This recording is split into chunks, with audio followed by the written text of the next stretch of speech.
अस्सलाम वालेकुम नाज़रीन, अवां ॾिसी रहिया आहियो प्रोग्राम इसहाक कोलाची सां गॾु। नाज़रीन, 27 तरमीम खां पोइ जेके ख़ासि तौर ते सिंध जूं तहरीकूं आहिनि या वुकला बिरादरी जूं जेके तंज़ीमूं आहिनि या उनखां अलावा जेकी सिविल सोसाइटी आहे उहा सरापा एहतजाज आहे।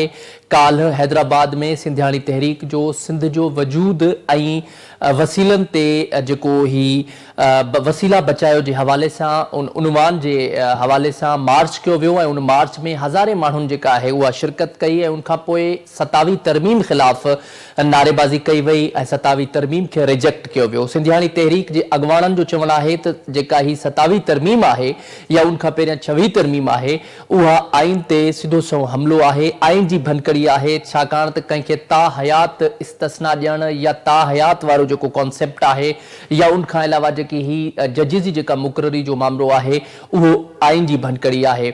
जॾहिं उन्हनि एहतजाज कयो, हिकिड़ो प्रोटेस्ट रिकॉर्ड करायो त उन प्रोटेस्ट रिकॉर्ड करण जे नतीजे में FIR थी वई ऐं उन्हनि ते केस दाख़िल कया विया। केस दाख़िल में बि वसंतरी साहब हुजनि या उनखां अलावा सिंधियाणी तहरीक जूं जेके औरतूं आहिनि उन्हनि ते बि केस दाख़िल थी वियो। उमरा सिंधू साहिबा, उमरा समो साहिबा ऐं ॿियूं बि जेके हुयूं सिंधियाणी तहरीक खे जेके लीड कनि पियूं उन्हनि ते बि ज़ाहिरा केस दाख़िल कया विया ऐं उनखां पोइ हींअर जेका सूरत हाल आहे, हिकिड़ो जेको मोमेंटम क्रिएट थिए पियो, चाहे वकील तंज़ीमूं हुजनि या उनखां अलावा सिंध जूं जेके सियासी जमातूं हुजनि, उन्हनि जो इहो मौक़िफ़ आहे त 27 तरमीम मुकमल तौर ते रद्द कई वई आहे ऐं 27 तरमीम आइन जी भनकड़ी आहे। पर 27 तरमीम ताईं सिर्फ़ु ॻाल्हि नथी बीहे, छाकाणि त 26 तरमीम जॾहिं आई त उन टाइम बि सिंध जूं जमातूं हुजनि, जेके कॉम्प्रस्ट पार्टियूं हुजनि या वुकला तंज़ीमूं हुजनि, उनखे रिजेक्ट कयो पर उहा हुकूमत खे फबी वई ऐं उनखां पोइ 27 तरमीम आहे। पर 27 तरमीम खां पोइ ख़बरूं इहे साम्हूं अचनि पियूं या जेके वफ़ाक़ी वुज़रा आहिनि उन्हनि जो बि इहो चवणु आहे त 28 तरमीम बि अचे पई। हाणे उन 28 तरमीम में हिकु त नवनि सूबनि वारो शोशो छॾियो वियो आहे, उनखां अलावा ॿियूं अहिड़ियूं डेवलपमेंट्स आहिनि, NFC जो मामिलो आहे, ज़ाहिर आहे इहे वॾा अहम आहिनि। इन्हनि ते पाण ॻाल्हि ॿोल कंदासीं। जेकी सिंधियाणी तहरीक आहे उन्हनि जे प्रोटेस्ट जे हवाले सां उनखां पोइ 27 तरमीम जे हवाले सां उन्हनि जो कहिड़ो मौक़िफ़ आहे, हींअर पाण खे प्रोग्राम में जॉइन कयो आहे वसंतरी साहब, जेके मरकज़ी सदर आहिनि अवामी तहरीक जा। वॾी महिरबानी वसंतरी साहब, असांखे प्रोग्राम में टाइम ॾियण जे लाइ। वसंतरी साहब, सिंधियाणी तहरीक पारां या अवामी तहरीक पारां जेको ही प्रोटेस्ट कयो वियो, उन प्रोटेस्ट जे नतीजे में केस बि दाख़िल थिया आहिनि। अवां 27 तरमीम खे पहिरियां मुंहिंजे प्रोग्राम में रिजेक्ट कयो ऐं अवां 27 तरमीम जी मज़म्मत कई ऐं उनखां पोइ जॾहिं अवां तहरीक जो आगाज़ कयो आहे त स्टार्टिंग में ई अवां ते केस दाख़िल थियनि पिया। अवां सॼी सूरत हाल खे कीअं पिया ॾिसो? महिरबानी अदा। अॻु में ई अवामी तहरीक जो मौक़िफ़ हिन हवाले सां चिठो आहे त 27 तरमीम तोड़े 26 आइनी तरमीम, हिन ॿई तरमीमूं जेके आहिनि इहो आइन ते संसदो वार आहे। अवामी तहरीक सम्झे थी त पाकिस्तान जी इस्टेब्लिशमेंट, हुक्मरान तबका, उन्हनि खे सिंध जा वसीला जेके आहिनि उहे विकिरो करणा आहिनि, सिंध जूं ज़मीनूं जेको मल्टीनेशनल कंपनियुनि खे ॾियणियूं आहिनि, सिंध जो पाणी जेका आहे उनखे खुलणो आहे, सिंध खे टुकड़ा टुकड़ा करणो आहे, कराची हिकिड़े मख़सूस दहशतगर्द टोले जे हवाले करणो आहे, हीउ इसराइल बनाइणो आहे। हिते मुख़्तलिफ़ जेके यूनिट्स ठाहिणा आहिनि, उहे यूनिट्स ठाहिण जे लाइ उन शुरू खां ई वठी हिकिड़ी पूरी स्ट्रेटेजी ठाही। स्ट्रेटेजी जे बुनियाद ते हिन पंहिंजा आस्ते आस्ते कमु शुरू कया।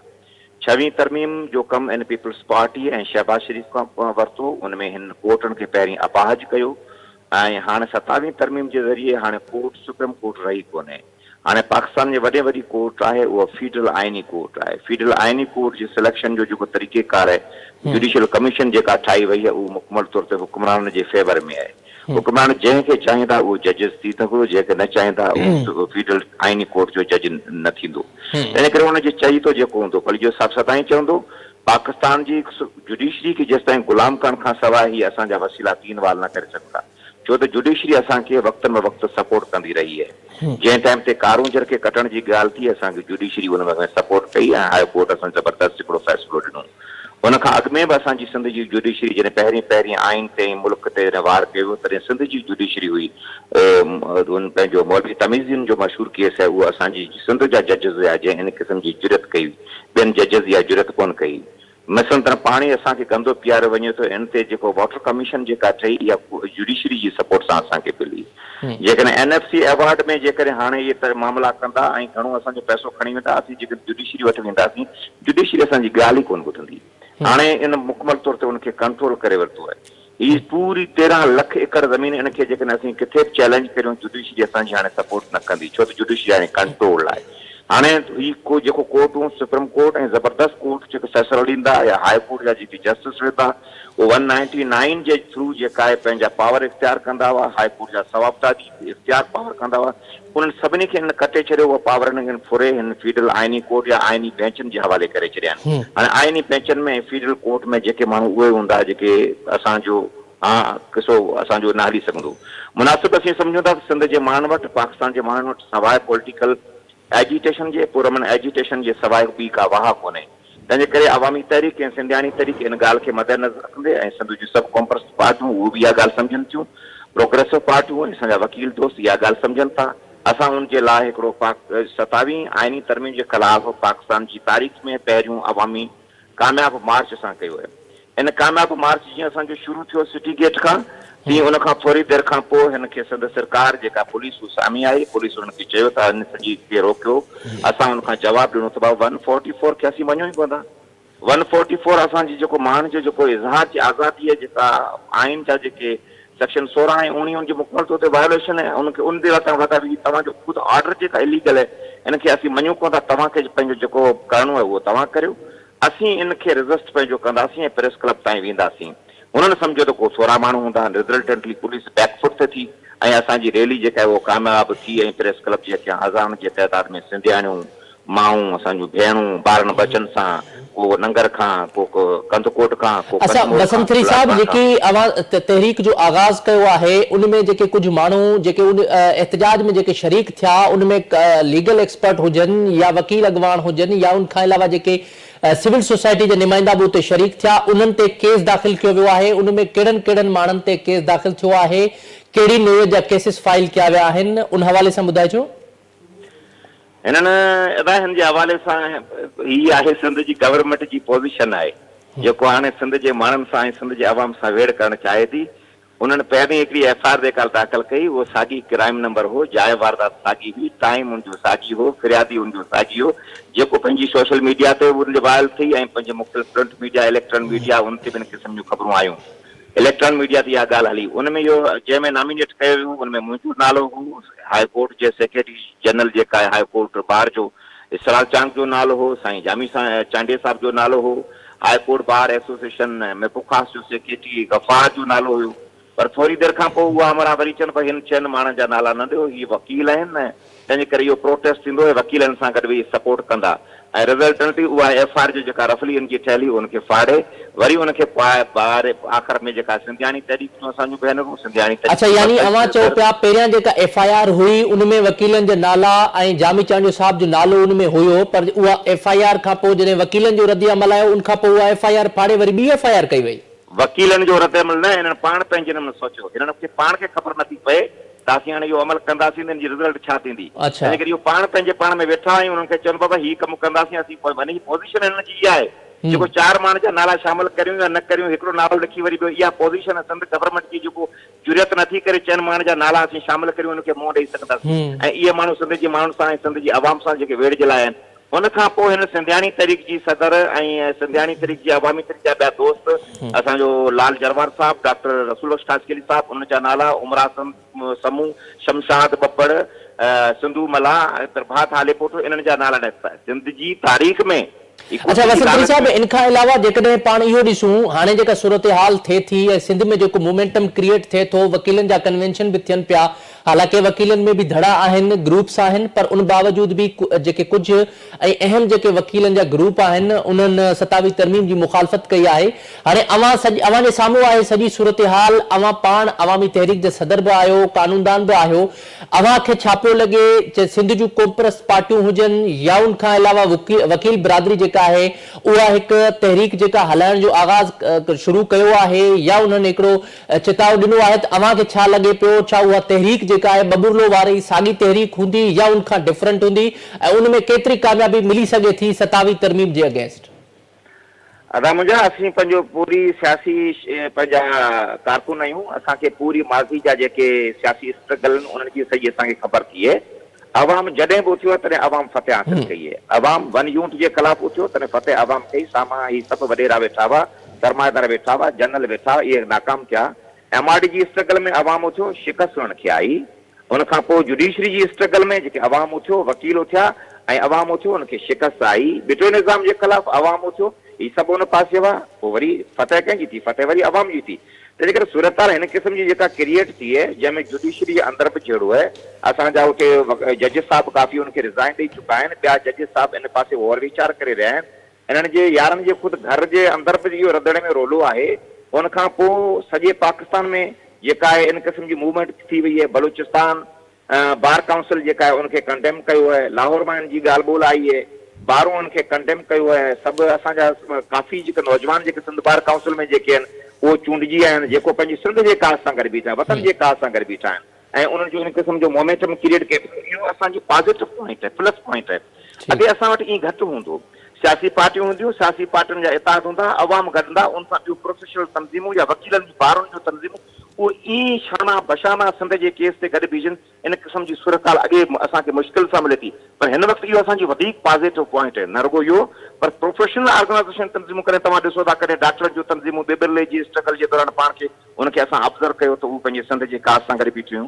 ईअं सिंध जो हर वक़्तु फ़िकर फनकार तव्हां ॾिसो, उन टाइम फनकारनि कीअं पिए ॻाल्हायो, शागिर्द ॾिसो, उस्ताद ॾिसो, स्कूल ॾिसो, वापारी ॾिसो, उन सपोर्ट बेबिरले में कीअं पिए कई। तंहिंजे करे जदोजहदनि जो जेका आहे सूरत हाल आहे उहो बेबिरलो बि थी सघे थो, बेबिरले खां नई हिस्ट्री बि उहा थी सघे थी। नवां हिकिड़ा जदोजहद जा लाहा ऐं चाड़ा आहिनि, उनमें नयूं शयूं अची सघनि थियूं, इन खां बहितर बि थी सघनि थियूं। नवां रुख, नवां वरी मिसाल इहे ख़तमु थी सघंदा, नवां मिसाल क़ाइमु थी सघंदा। पर मुंहिंजो जेको अंदाज़ो आहे, उन अंदाज़े पुठि अंदरि अहिड़ी सूरत हाल असांजे लाइ ॾाढी फेवरेबल आहे, सिंध जे माण्हुनि जे लाइ फेवरेबल आहे, पॉलिटिकल पार्टियुनि जे लाइ फेवरेबल आहे, सिंध जे क़ौमी इशूज़ जे लाइ फेवरेबल आहे। पाकिस्तान जी सूरत हाल जेका उहा असांजे लाइ फेवरेबल आहे। प्रोग्रेसिव पार्टियूं, लेफ्ट जूं पार्टियूं, ॿार, इहो सभु असां सां गॾु बीठा आहिनि। अहिड़ी सूरत हाल असांजी फेवरेबल आहे। इन में इहे आरज़ी असांजे लाइ साम्हूं शयूं आहिनि, इन में फतह असांजी थियणी आहे, शिकस्त उन्हनि जी अचणी आहे। ठीक है, वॾी महिरबानी वसंत थ्री साहब प्रोग्राम में असांखे टाइम ॾियण जे लाइ।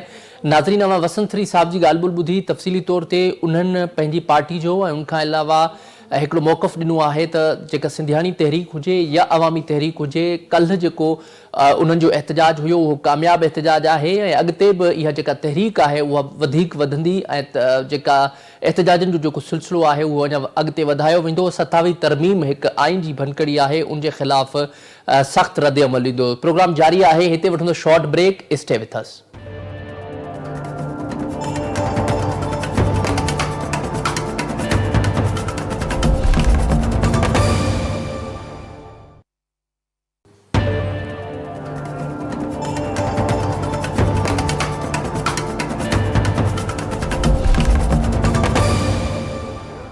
वेलकम बैक नाज़रीन, प्रोग्राम में अवां खे हिकु दफ़ो ॿीहर भली कार चऊं था। नाज़रीन, 27वीं तरमीम जे हवाले सां सिंध जूं जेके सियासी पार्टियूं आहिनि या उनखां अलावा जेकी वकील बिरादरी आहे उहा सरापा एहतजाज आहे। उन्हनि जूं कन्वेंशन्स थियनि पियूं वकील बिरादरी जूं ऐं उनखां अलावा जेके सियासी पार्टियूं आहिनि उहे एहतजाज जी सूरत में उन्हनि जूं तहरीक जो आगाज़ थी चुको आहे। काल्ह हैदराबाद में सिंधियाणी तहरीक पारां हिकिड़ो एहतजाज कयो वियो। उन प्रोटेस्ट खां पोइ जेकी सिविल सोसाइटी जा नुमाइंदा हुया, वकील अॻवान हुया या उनखां अलावा जेके सिंधियाणी तहरीक खे, अवामी तहरीक खे जेके लीड कनि पिया, उन्हनि जे मथां केस पिणु दाख़िल कया विया। पाण इन मामले ते ॻाल्हि ॿोल कंदासीं। पाण खे प्रोग्राम में जॉइन कयो आहे इसरार चांद साहब, जेके वकील अॻवान आहिनि ऐं जनरल सेक्रेटरी आहिनि सिंध हाईकोर्ट बार हैदराबाद जा।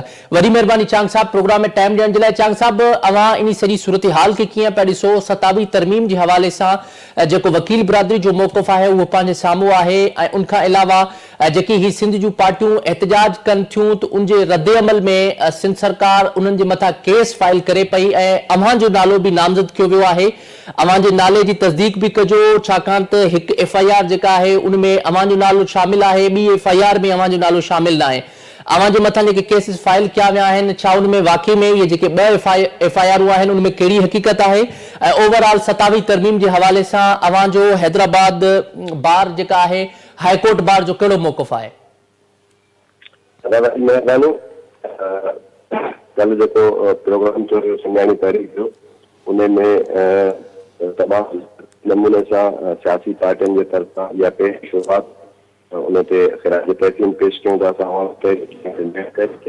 गॾोगॾु जेको तव्हां पुछियो FIR जो, FIR उन्हनि टेस्ट केस तौरु मुंहिंजो ऐं वकील दोस्तनि जो या ॿिनि अॻवाननि जो नालो ॾिना हुया पर बाद में पोइ इन्हनि ख़तमु करे ऐं जेका फाइनल एफआईआर कई उन में असां नाला शामिल कया अथनि। सिर्फ़ु सिंधाणी तहरीक जो अॻु आहिनि उन्हनि जा नाला आहिनि ऐं कुझु अवामी तहरीक जा जेके दोस्त आहिनि अॻवान उन्हनि जा नाला उन में शामिल आहिनि। उन्हनि जी बि असां नमूने सां मज़म्मत कयूं था। बाक़ी जेसीं ताईं तालुक आहे 27 तरमीम जो असांजो इहो वाज़े चिको मौक़िफ़ आहे त पूरो जेको इख़्तियारात जो तवाज़ुन ॾिनल आहे आइन में इदारनि जे विच में उन सॼे खे ख़तमु कयो वियो आहे। बुनियादी इंसानी हक़ जेके उन्हनि जी लतार थी उन जे ख़िलाफ़ जेको माण्हुनि खे साफ़ हूंदो हुयो कोर्टनि जो जेके पंहिंजूं आइनी पिटीशनूं खणी कोर्टनि जे अंदरि बीठा हुया उन सॼे मामले खे ख़तमु कयो वियो आहे। जिन जा इरादा असांखे अञा बि वधीक इन खां ख़तमु न थी सघे थो त हीउ सूबनि जो जेको विरहाङो आहे उन तरफ़ बि वञनि। सो इहा सरकार जी हाणे ज़िम्मेवारी आहे त भरपूर नमूने सां सभु सियासी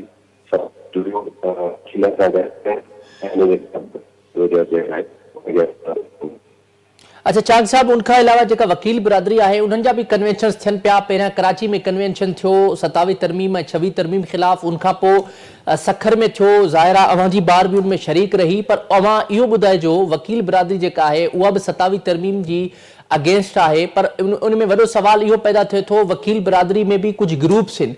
हिकिड़ा ग्रुप आहिनि जेके 27 ऐं 26 तरमीम जी मुखालफ़त कनि पिया, ॿिया ग्रुप आहिनि जेके उहे फेवर कनि पिया। इवन पाकिस्तान बार काउंसिल जेको आहे उन्हनि जा कुझु नुमाइंदा उन्हनि जा बयान बि असांजे साम्हूं न अची सघिया आहिनि जेके 27 तरमीम जी मुखालफ़त कनि।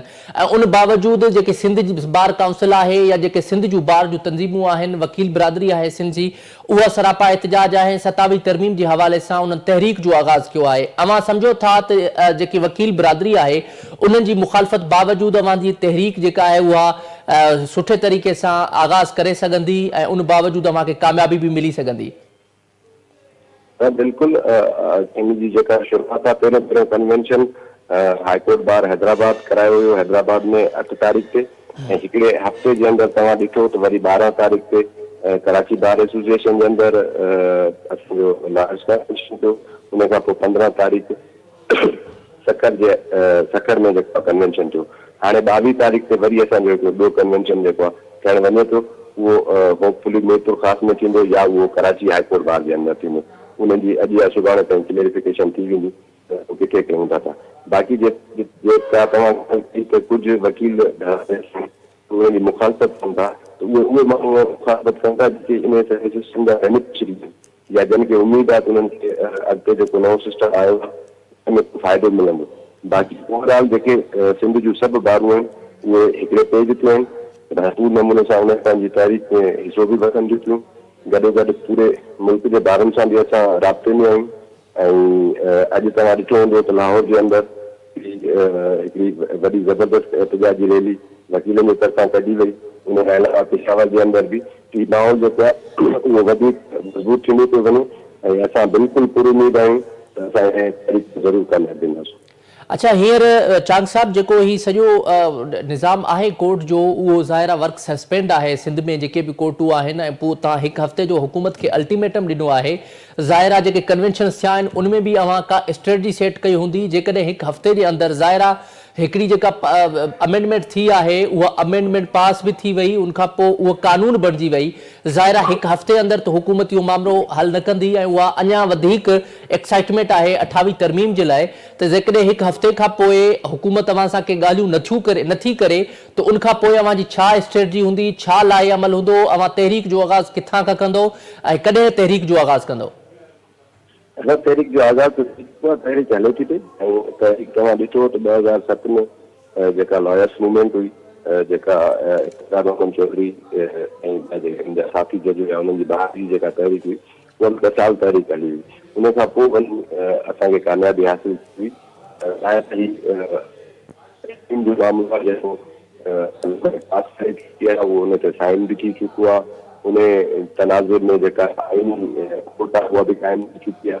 इहे सभु मामला रिवर्स कराइण जे लाइ ॿाहिरि टाइम रिक्वायर्ड आहे। ऐं उनमें ॿी शइ जेका तव्हां चयो त पूरे कोर्टनि जो बाइकाट उन त अॼु सूमर वारे ॾींहुं मुकमल बाइकाट हुयो ऐं सुभाणे खां वठी असांजो जेको आहे उहो हाफ डे 10:30 बजे खां पोइ ब्रेक टाइम खां पोइ जेको आहे उहो कोर्ट जो बाइकाट ॾिनो। ऐं हफ़्ते जे अंदरि जॾहिं इहे नथा कनि असां जी कोशिशि आहे ऐं राब्ते में बि आहियूं जेके सियासी समाजी धुरियूं आहिनि। ज़ाहिरी ॻाल्हि आहे ही अहिड़ो मामिलो आहे जेको हर माण्हू खे हर तबिके जे उन ते असर अंदाज़ थिए थो, त उन जे लाइ इहो ज़रूरी आहे त सियासी तहरीक शुरू थियणु खपे। सभु जेके समाजी धुरियूं आहिनि, सिविल सोसाइटी आहे, सहाफ़ी आहिनि, सभु जेसीं ताईं पंहिंजो हुन में हिसो न विझंदा त ज़ाहिर आहे इन में वधीक टाइम लॻंदो। ऐं जेकॾहिं पूरे मुल्क जो आवाम गॾु थी ऐं इन जे ख़िलाफ़ भरपूर तहरीक में शामिल थी वञे त पोइ असां जल्दी नतीजा आहिनि उहे हासिल करे सघंदासीं। ठीक है, वॾी महिरबानी इसरार चांग साहब असांखे प्रोग्राम में टाइम ॾियण जे लाइ। नाज़रीन, इसरार चांग साहब जी ॻाल्हि ॿोल ॿुधी जेके हैदराबाद बार कोर्ट हाई कोर्ट बार खे जेके रिप्रेज़ेंट कर पिया ऐं उन्हनि केस जे हवाले सां बि इहा ॻाल्हि कई त पहिरियां हिकिड़ी FIR कई वई, उनमें जेके वकील अॻवान आहिनि इसरार चांग साहब उन्हनि जो नालो उनमें नॉमिनेट कयो वियो, पर उनखां पोइ वरी हिकिड़ी ॿी FIR साम्हूं आई ऐं उनमें उन्हनि जो नालो नॉमिनेट न हुयो। उनखां अलावा तहरीक जे हवाले सां बि उन्हनि हिकिड़ी अहम ॻाल्हि कई त हफ़्तो जेको उन्हनि जो आहे वर्क सस्पेंड वारो प्रोसेस, उनखां पोइ हू ॾिसंदा जेकॾहिं हुकूमत उन्हनि सां ॻाल्हियूं करे थी त ठीकु आहे, न त उहो उनखां हफ़्ते खां पोइ ज़ाहिर आहे हिकिड़ो वॾो कन्वेंशन कोठाईंदा ऐं उनखां पोइ हिकु तहरीक जो आगाज़ कंदा। प्रोग्राम जारी आहे, हिते वठंदो शॉर्ट ब्रेक, स्टे विथ अस।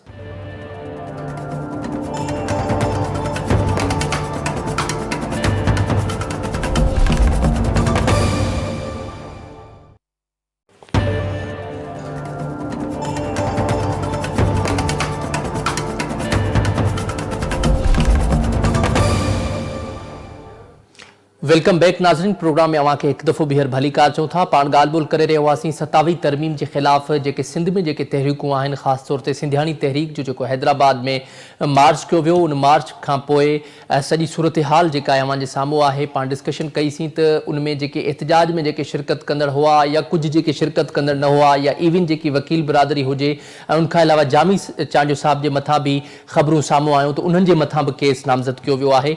पाण इन प्रोग्राम में ॻाल्हि ॿोल कंदासीं। पाण खे प्रोग्राम में जॉइन कयो आहे समाजी अॻवान ऐं राइटर जामी चांडियो साहब।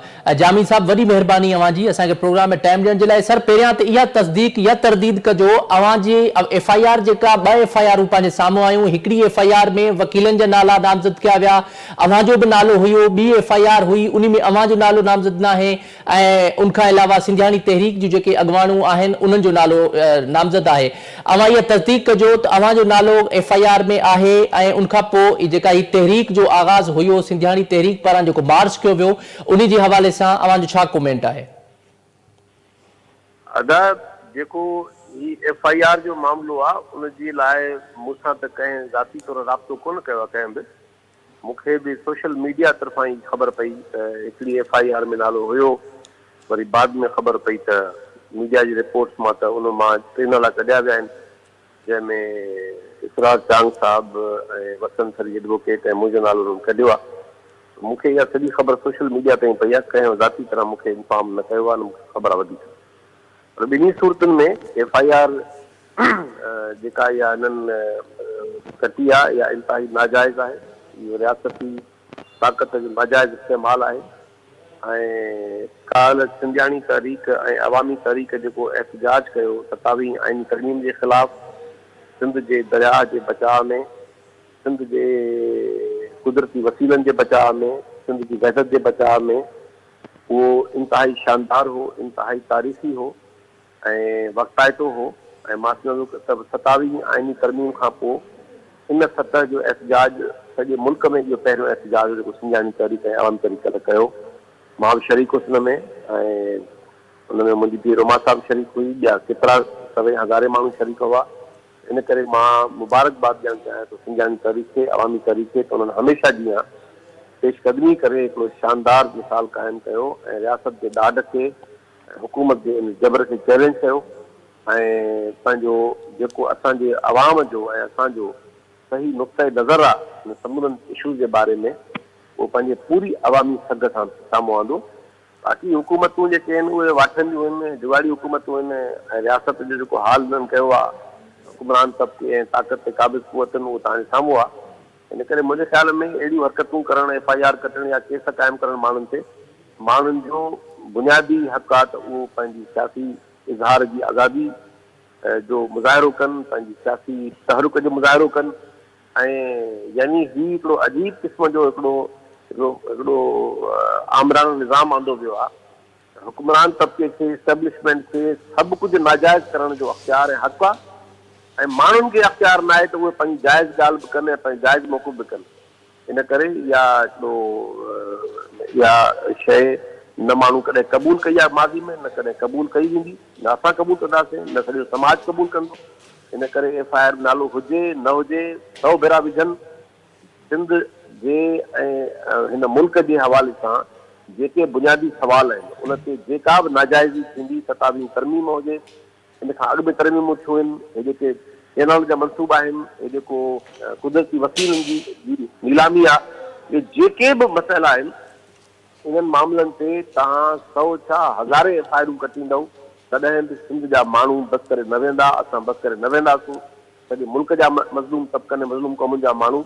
इन करे इहा जेको इहो रवश आहे त 144 नाफ़िज़ करणु, FIR कटणु असांजे बहादुर भेनरुनि ते ऐं धीअरुनि ते, असांजे साथियुनि ते, सुञाणे तरीक़े जे असांजी भेनरुनि ते, इहा हुकूमत जी बुज़दिली आहे, हुकूमत जी कमज़ोरी जी निशानी आहे। ऐं उहे सभु क़ुवतूं जेके इहो सभु कुझु करे रहियूं आहिनि उन्हनि जे इहा सग जी निशानी न आहे, उन्हनि जे ख़ौफ़ ऐं कमज़ोरी जी निशानी आहे। त मां सम्झां थो अहिड़नि क़िस्म जी हरकतुनि सां पोइ सिंध ऐं मुल्क जो आवाम बसि करे न वेंदो, ऐं इहे हरकतूं हुननि जे कमज़ोरी ऐं उनजे ख़ौफ़ जी अलामत आहे। अच्छा सर, इहो बि ॿुधाइजो त 6वीं तरमीम जॾहिं आई, 6वीं तरमीम बि कंट्रोवर्सी जो शिकार रही, उनखां पोइ बि सिंध जूं पार्टियूं या इवन वफ़ाक़ी पार्टियूं या इनखां अलावा जेके वकील बिरादरी जा कुझु ग्रुप्स हुआ उन्हनि उनजी मज़म्मत बि कई, गॾोगॾु उन्हनि जे ख़िलाफ़ कुझु तहरीकूं बि हलायूं, कन्वेंशन्स बि थिया, 27वीं तरमीम वरी अची वई, ऐं 27वीं खां पोइ हाणे वरी 28वीं अची वई आहे, 28वीं अचण वारी आहे। जेके वफ़ाक़ी वज़ीर आहिनि उन्हनि जूं दावाऊं मां इहो लॻे थो MQM बि एक्साइटेड आहे, ॿियूं पार्टियूं बि एक्साइटेड आहिनि त 28वीं तरमीम अचे पई, ऐं उनमें वॾी ॻाल्हि इहा आहे त उनमें 9 सूबनि जो शोशो छॾियो वियो आहे। अव्हां खे छा पियो लॻे, हिकु तरफ़ 6वीं तरमीम हुकूमत खे फबी वई, उनखां पोइ जेकॾहिं 27वीं में रद्द अमल नथो ॾिए सिंध जो अवाम, त पोइ ज़ाहिर 28वीं खणी ईंदा, ऐं 28वीं में वरी 9 सूबनि जे हवाले सां बि कुझु अमेंडमेंट शामिल आहिनि, उन हवाले सां अव्हां छा चवंदा? ॾिसो अञा पाकिस्तान जी जेका आइनी तारीख़ आहे, सियासी तारीख़ आहे, इन जे बारे में असां तमामु घणो लिखियो आहे, मुंहिंजी किताबनि में लिखियलु आहे, घणनि माण्हुनि लिखियो आहे, ॻाल्हायो आहे, सियासी पार्टियुनि ॻाल्हायो आहे, सभिनी माण्हुनि ॻाल्हायो आहे। हिनखे 1973 जो आइन जेको पास थियल आहे, जेको मुल्क में मौजूदु आहे, असांखे उन ते बि बुनियादी तहफ़ुज़ात आहिनि, उन ते बुनियादी एतिराज़ आहिनि। उहो नॉन सेक्युलर आहे, उन में अख़्तियारनि जो तवाज़ुन ठीकु न आहे, इदारनि जो तवाज़ुन ठीकु न आहे, उन में तमामु घणा बुनियादी मसइला आहिनि जेके जिन जे बारे में ॻाल्हि ॿोल थींदी रही आहे। 18वीं आइनी तरमीम उनखे बहितर करण ॾांहुं हिकिड़ो पहिरियों क़दम हो दुरुस्त रुख़ में। उन्ही खे बि 15 साल थी विया आहिनि, उहा 18वीं तरमीम मुकमल तरह न नाफ़िज़ थी सघी आहे, न उन ते अमल थो कयो वञे, न क़बूल थो कयो वञे। हाणे जेको नओं पाकिस्तान जेको ठाहिण वञी रहिया आहिनि, जंहिंजो शुरूआति उन्हनि कई इमरान ख़ान खां, उनमें ही उन तसलसल आहे। ही चाहिनि था त 18वीं तरमीम खे अमलनि ख़तमु करे छॾियूं, ऐं रुगो उहा ख़तमु न कयूं, पर आइन में अहिड़ियूं तब्दीलियूं नयूं कयूं जंहिंमें सूबाई ख़ुदमुख़्तारी न हुजे, अदलिया आज़ादु न हुजे, जंहिंमें इस्टेब्लिशमेंट खे बिल्कुलु अख़्तियार हुजणु खपनि आइनी, ऐं जंहिं निज़ाम खे माण्हू चई न सघे त हे सदारती निज़ाम आहे या पार्लिमानी निज़ाम आहे, वफ़ाक़ी निज़ाम आहे, कोई जमहूरी निज़ाम आहे, अहिड़े क़िस्म जो हिकिड़ो जुगाड़ी निज़ाम आइन जे मार्फत हाणे करे रहिया आहिनि, जंहिंमें हिननि खे उहा सॼी जेका अख़्तियारनि जी मर्कज़ियत आहे पंहिंजे हथनि में खपे, हिकिड़ी आहे। हाणे सॼे तनाज़ुर में ज़ाहिर त माण्हुनि जे हथ में मुखालफ़त आहे, माण्हुनि जे हथ में मज़ाहिमत आहे। इन करे 6वीं तरमीम जी बि मुल्क जे वकीलनि, मुल्क जे सहाफ़ियुनि, सियासी पार्टियुनि, कलमकारनि ऐं सिविल सोसाइटी सभिनी माण्हुनि गॾिजी इन जी मुखालफ़त कई, ऐं वरी 27वीं आइनी तरमीम खे त सॼे मुल्क जे कुंड मां माण्हुनि मुखालफ़त कई आहे। ऐं कलोको जेको सिंजाणी तरीक़े जो ऐं अवामी तरीक़े जो शानदार एहतजाज हो, उहो सॼे मुल्क जे अंदरि पहिरियों एहतजाज हो वॾो, जेका जुरत अवामी तहरीक ऐं सिंजाणी जे दोस्तनि कई, असां हुन में शामिल हुआसीं। इन करे माण्हू बसि करे कोन वेठा आहिनि, माण्हू बसि करे कोन वेंदा, ॿियूं सभु पार्टियूं जी मुखालफ़त कनि पियूं, कलमकार कनि पिया, ओपिनियन मेकर कनि पिया, आम माण्हू कनि था, नौजवान कनि था, ऐं बाज़मीर सहाफ़ी कनि था, बाज़मीर सियासी कारकुन कनि था, इन करे माण्हू बसर न बि ठाहिनि। हाणे जेकॾहिं हिकिड़ो ज़बरदस्ती ऐं ॾाढ जो हिकिड़ो निज़ाम क़ाइमु करिणो आहे जंहिंमें माण्हुनि खे नाहे ॿुधणो ऐं ज़बरदस्ती सभु शयूं कराइणियूं आहिनि ऐं वरी उहे सभु नाजाइज़ तब्दीलियूं आइन में करे वरी मथां माण्हुनि जे इज़हार जी आज़ादीअ ते बंदिश विझबी, इहा ॻाल्हि हली कोन सघंदी, बीह कोन सघंदी। इन करे असांखे ख़बर न आहे त 28 तरमीम में छा छा हूंदो, पर इहा ॻाल्हि हुकुमरान तबिको सम्झी छॾे त सिंध जो माण्हू कॾहिं बि पंहिंजे वतन जी वहदत ते कंप्रोमाइज़ करणु पाण त करे सघे ई नथो, पर कंहिं ॿिए खे न करणु ॾींदो। इन करे का बि जमात, पाकिस्तान पीपल्स पार्टी जी हुकूमत हुजे, उहा जमात हुजे, का बि जमात हुजे, MQM हुजे, PMLN हुजे, जेके बि जमातूं इन सॼे पावर स्ट्रक्चर में मौजूदु आहिनि, उन्हनि खे ख़बर हुअणु खपे, ख़बर आहे बि सही त सिंध जा किरोड़े माण्हू इहा शइ कॾहिं बि थियणु कोन ॾींदा। इन करे इहो जेको पावर ते क़ाबिज़ ताक़तवर टोलो आहे, इहो ताक़त जे नशे में अंधो थी वियो आहे। इन्हनि खे इहा ख़बर कोन थी पए त उन्हनि जी सूरत हाल मुल्क में छा आहे, आलमी तौर ते छा आहे। इन करे का बि रियासत पंहिंजे किरोड़े माण्हुनि जे पॉलिटिकल विल जे अगेंस्ट वञी ऐं उनजो हुकुमरान तबिको उनजे अगेंस्ट वञी जतरा नथो करे सघे। इन करे इहा हिननि जी भुल आहे, इहे तरमीमूं न बीह सघंदियूं। इन करे हे जेका तरमीम 27 थी आहे उहा नाजाइज़ आहे, 27 नाजाइज़ हुई ऐं उनखां अॻु में बि नाजाइज़ तरमीमूं थियूं आहिनि। ऐं हीअ जेके बल्कि मां चवां त 18 तरमीम खां पोइ जेके तरमीमूं थियूं आहिनि उहे सभु जो सभु अमली तरह 18 तरमीम ख़तमु करण जे लाइ ऐं इनखे बिगाड़ण लाइ थियूं आहिनि। ऐं 18 तरमीम या अञा खाका असां अचनि पिया, इहे इन्हनि सभिनी हरकतुनि सां मुल्क जो वफ़ाक़ अमल ख़तमु पियो थिए, जमहूरियत बेमाना पई थिए, माण्हुनि जो वेफा पियो खजे। इन करे जेको ही ताक़त जे नशे में जेको मस्त जेको हुकुमरान तबिको आहे, पावर ते क़ाबिज़, उनखे इहा इदराक आहे न आहे उहा कटे नज़र, पर इहा ॻाल्हि असांजो तारीख़ी शऊर सम्झे थो त किरोड़े माण्हुनि जे मर्ज़ी जे साम्हूं हे आइनी तरमीमूं का टको नथी असर रखनि ऐं हे डमी ऐं जुगाड़ी हुकूमतनि जी का औकात न आहे। इन करे सिंध जा माण्हू ऐं हिन मुल्क जा माण्हू किरोड़े माण्हू इहो सभु कुझु थियणु कोन ॾींदा जीअं हे ताक़त ते क़ाबिज़ हुकुमरान तबिको करे रहियो आहे। ठीक है, वॾी महिरबानी जामी चांडियो साहब असांखे प्रोग्राम में टाइम ॾियण जे लाइ। नाज़रीन, अवां जामी चांडियो साहब जी ॻाल्हि ॿोल ॿुधी, तफ़सीली तौर ते उन्हनि जो इहो चवणु आहे त सिंध जो अवाम जेको आहे उहो कॾहिं बि सूबाई ख़ुदमुख़्तियारी खे ख़तमु करण जे लाइ जेके ही तरमीमूं आणियूं पियूं वञनि या 28 तरमीम जे जेके ख़बरूं अचनि पियूं त सिंध जो माण्हू जेको आहे उहो पंहिंजे वसीलनि ते कब्ज़ो कॾहिं बि बर्दाश्त न कंदो ऐं ख़ासि तौर ते सिंध जो अवाम पहिरियां बि रद्द अमल ॾेई चुको आहे केनालनि जे मामले ते। उनखां पोइ ही सॼी जेका तहरीक आहे या जेके हाणे तहरीकुनि जो आगाज़ थियो आहे, इहो सिंध जो अवाम रद्द अमल पियो ॾियणु चाहे त सूबाई ख़ुदमुख़्तियारी बरक़रार रहणु खपे, सूबे खे जेके पंहिंजा वसीला आहिनि उहे उन्हनि खे मिलणु खपनि। प्रोग्राम जो वक़्तु पंहिंजी पुॼाणी थो पहुचे, मूंखे इजाज़त ॾींदा, अल्लाह निगहबान।